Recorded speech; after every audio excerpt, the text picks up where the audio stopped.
আজ আলোচনা করব একজন নাট্যকার সম্বন্ধে যিনি যতদিন জীবিত ছিলেন লন্ডনের মার্কেটে রাজত্ব করেছিলেন। উনি প্রথম ব্ল্যাঙ্ক ভার্স প্রপার ইউজ করেছিলেন, যেটা পরবর্তী ক্ষেত্রে প্রত্যেকটা ড্রামাটিস্ট কপি করেছিলেন। উনি হাতে ধরে শেক্সপিয়ারকে ট্র্যাজেডি লিখতে শিখিয়েছিলেন। উনি হলেন the second most famous English tragedians and the greatest character creator of English literature and my personal favourite, Christopher Nolan. না, ক্রিস্টোফার মার্লো। ক্রিস্টোফার মার্লোর সব ড্রামাগুলোই হচ্ছে সুপারহিট এবং আজ পর্যন্ত ভীষণ পপুলার। কিন্তু কয়েকটা নাটকের আমি নাম বলছি।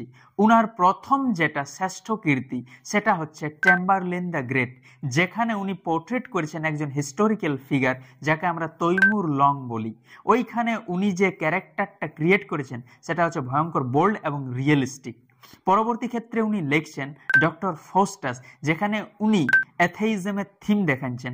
এইটা হচ্ছে উনার মাস্টারপিস এবং আজ পর্যন্ত পৃথিবীর একটা শ্রেষ্ঠ ট্র্যাজেডি।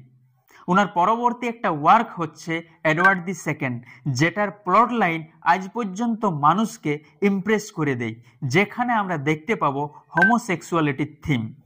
উনার আরেকটা লেখা আছে যেটার নাম হচ্ছে দ্য জিউ অফ মেল্টা। এইটা হচ্ছে উনার একমাত্র কমেডি রাইটিং, যেখানে নাকি অ্যান্টিসেমিটিজম মানে ইহুদি বিদ্বেষী থিম আছে। মার্লোর রাইটিংগুলো যেমন বোল্ড এবং কন্ট্রোভার্সিয়াল ছিল, সেই রকম উনার লাইফটাও বোল্ড এবং কন্ট্রোভার্সিয়াল ছিল। উনি নাকি একজন স্পাই ছিলেন। উনি মাত্র 30 বছর বয়সে একটা বারে লোকের সঙ্গে লড়াই করতে করতে কেউ উনাকে খুন করে দেয় এবং উনি মারা যান। কিন্তু ওইটার মধ্যে অনেক ঝোল আছে, যেটা আমি পরের ভিডিওটাতে বলবো।